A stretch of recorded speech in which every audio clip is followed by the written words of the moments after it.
This program was recorded at Sun Bear Studio in Ripley, Mississippi. Hey Shark fans, it's Melinda Marsalis. Welcome to Heard It on the Shark. Heard It on the Shark is a weekly interview show that airs every Tuesday at 11 a.m. on the Shark 102.3 FM radio station based in Ripley, Mississippi. Then it's released as a podcast on all the major podcast platforms. You'll hear interviews with the movers and shakers in North Mississippi who are making things happen. I'll talk to entrepreneurs, leaders of business, medicine, education, and the people behind all the amazing things happening in North Mississippi. When people ask you, how did you know about that? You'll say, I heard it on the Shark. Musical credit belongs to Hill Country Blues guitar legend Gary Burnside and the late great Buddy Grisham, playing Long Way Home from their album Acoustic Brothers, which was recorded at Sun Bear Studio in Ripley, Mississippi.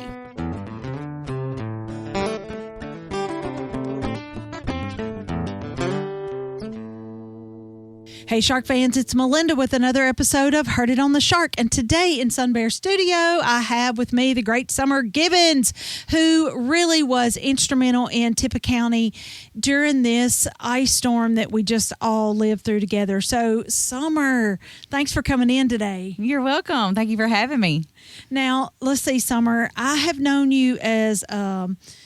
what exactly do you do with the helicopters? I'm a flight nurse.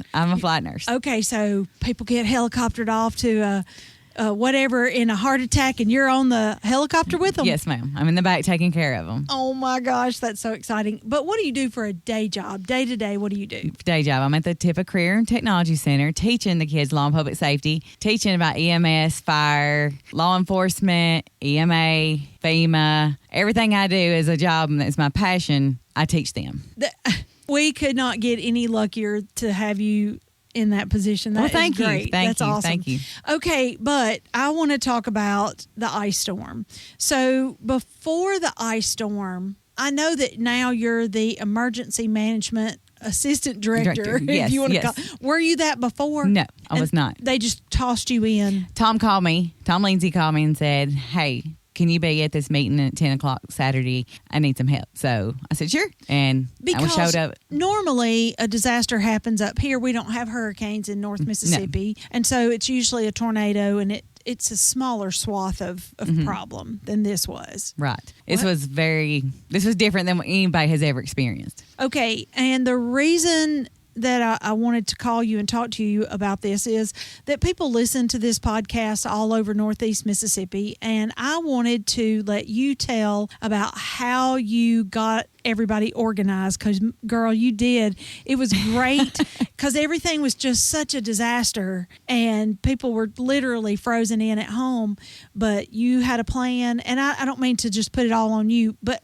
I know that you did a lot of the work. So tell how you used the fire chiefs. How I used the fire chiefs. Okay, when we got there that Saturday, all the fire chiefs was in the meeting and stuff. And Tom was saying, this is what we're going to do. He said, this is what I need help doing. And he said, this is the plan too. So we had them all in there. And we told them that through FEMA uses this in other states, other counties and stuff like that. So we're going to make them the pods, points of distribution. The fairgrounds is going to be the distribution center. We was going to let them, make them the pods so when stuff comes in, everything is equally distributed across the county and not so-and-so gets here. Everybody comes to the fairgrounds one place because it would be chaos. And everybody agreed on that, and it just started flowing. I put them all in a message group, so I was transparent with them with everything that was coming in, saying, hey, this has been coming in, this is coming in. I'm going to be shitting it this way if y'all want to send some people to come on. And I kept track what was going everywhere. That way we could keep track of where everything was going and equally to all the citizens in the county. I absolutely loved this idea because it just localized the problem with people who know their people. Yes. So if you had a fire chief at Three Forks. Right.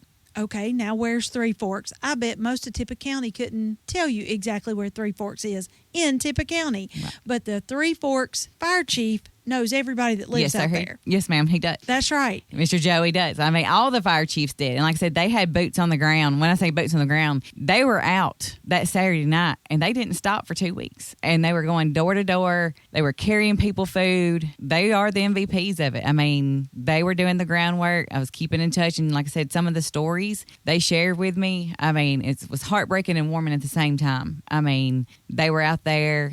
They opened their fire departments for people to get warm during the day. the warming centers and stuff to charge their phones, whatever they needed. And then the meals started coming in. They were feeding them. Even before the meals that we was getting to come in to feed people, the women of the fire departments and stuff was up there cooking soup and stuff while everybody else was out there still clearing trees. They were one of the number ones to get some of the roads clear for Tippah Electric and stuff. They really helped Tippah Electric get out there and get the roads clear. And the county, they helped everybody. Everybody worked real well.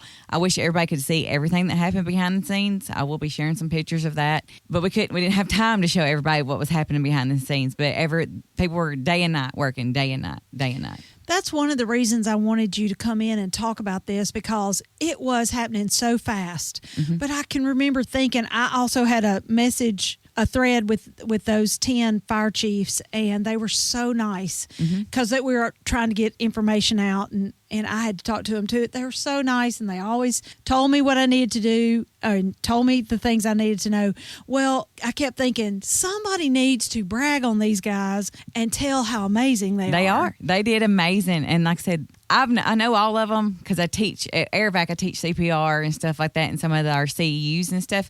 So I go into the fire departments and teach that. So I've worked with all these guys and girls individually, and when we land in the helicopter or on the ambulance, they're there, the first responders, one of those first responders. So that's when I called them mine. I feel like they're all mine, but they're the county's. But they're family, and they really took it and took the responsibility, and they were out there, and they don't get enough credit. Yeah. And with some of this, recruitment, they have a lot of them has had people sign up that wants to help, and that is amazing because they need the manpower. Well, let's talk about a couple of details of what all happened, and then we'll go back to recruitment because I do want to end with that. Like when you say everything came into the fairgrounds and then out, people that don't live in Tippah County don't understand what we're talking about. So explain that just a little bit. What all was coming in, why the fairgrounds, and then how did it get out to those sites? We established the fairgrounds, that place, because the Coliseum's big. Because everything was coming in, ordering through FEMA was coming in off 18-wheelers. There was not really a good place in Tippah County Central, especially 15 main road cleared, right? Where nobody's hitting the low power lines and stuff. So we made the Coliseum that so we didn't get the pallets of water. I think I counted up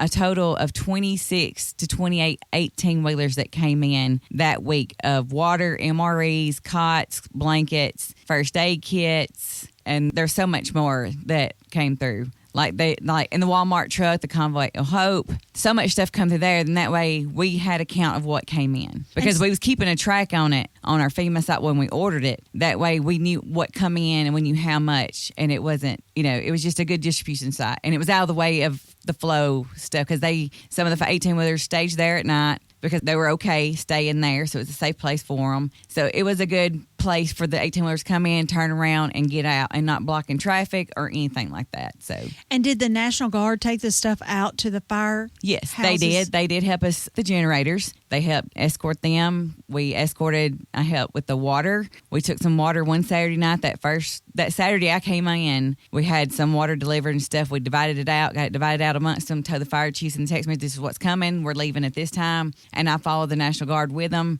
to make sure everybody saw me, and I made sure all of them were doing okay with everything they needed and mentally because they're exhausted. Yes. Is there anything else I can help y'all with? I mean, I don't ask anybody to get in the trenches if I'm not going to be there with them. Tell about the meals. The meals? Like, what do you mean, like? Not the ready meals, but the meals they were cooking and sending out with people in their individual fire departments. Yes, they were taking food from their own household and cooking it, and they were taking it to people that couldn't get out, that they knew in the community that probably needed the food or just a warm meal, and check on them, as we said, like a welfare check, just to make sure they're okay. Like I said, there's some of them that were fine, but they had a lot of damage, but they didn't want to bother anybody. And they were like, well, we're here. They were getting to those people. And then every one of our 10 fire departments, they have so many wonderful stories of how they got to people. And, and some of them, they haven't had any food. They didn't have the financial means to last that long. And they got them warm meals. And they put them on a list that every day they would at least have them a meal or two every day, a warm meal or two to have. So they straight up saved lives. They did. They did. Right. Yeah. And they showed compassion and servant's heart. The good Lord was right there with them. Yep. And again, Tippah County's not that big, but still having those 10 pods, those 10 fire chiefs knew their people very well. Yes. What if a person thinks they might? Like, I would say that I wouldn't be the right person to volunteer as a volunteer fireman because I'm a woman, I'm older. But so, and there's probably lots of people out there thinking, oh, I'm not the right person for this. What would you say to that? And how could they talk to somebody and see if there's a place for them at their local fire department? There's always a place. There's always a purpose. Don't ever think you are not good enough, or like you said, I'm a woman. There's always a position. There's always a purpose to be served at these volunteer fire departments. The ladies of the fire departments are the ones that, they come in and feed. They help with the ones that don't want to be a part of it. They help with the fundraisers. We got women that are volunteer firemen that go in them fires too. They take the medical calls. There is some that lean more on medical calls versus fire. There's a place for everybody. If it's just, hey, I'll hold the stop sign for traffic, because that's the number one thing, because we all want to go home. That's why I tell them all, safety's first. Stop the traffic. And I said, whoever's holding that stop sign, blocking traffic, that's the most important job, because we're going home. Every one of us. How would you recommend that people start? There's somewhere around somewhere that they'll know. They can go up there and talk to them. They'll show them the equipment, talk to them, and see what their needs. So they could just run by their local fire department. Go by their local fire department. And if you don't want to volunteer to be a fire person, you could still donate. Yes, they can donate to the fire department. What they do with those donations is to buy equipment, updated equipment, because just like everybody else, it's volunteer. So they count on the fundraisers. They count on, there is some state money that comes, but they count on their fundraisers to help update their equipment, and they look at the needs of what the community is. They try to see the needs of their area. So buy a plate, a barbecue plate. Yes, buy a barbecue time. plate. Mm-hmm. Yes, when they have the fundraisers, because all that helps with the equipment, because you want to keep that equipment updated. Summer, I'm glad I got introduced to the fire chiefs in this manner. It's one of the good things that came out of this storm, yes. and I really appreciate you for bringing that to light to me. Yes, because they did amazing. It was the good Lord in them. I mean, I just helped them get their stuff to it, and they got it to the community. Well, thank you for what you did. I really appreciate it. Well, thank you, and thank you for helping us get the information out. Everybody, this is Summer Gibens. She is the Tippah County Assistant Emergency Management Director, and that's it for this edition of Heard It on the Shark. You can tune in every Tuesday at 11 a.m. to find out what's going on from other local community leaders like Summer. If you have a question, comment, or suggestion for an interview, or if you want access to this interview, you can go to our website, shark1023.com, and click on the podcast tab. Keep it tuned to the Shark 1023 and have a great rest of the day.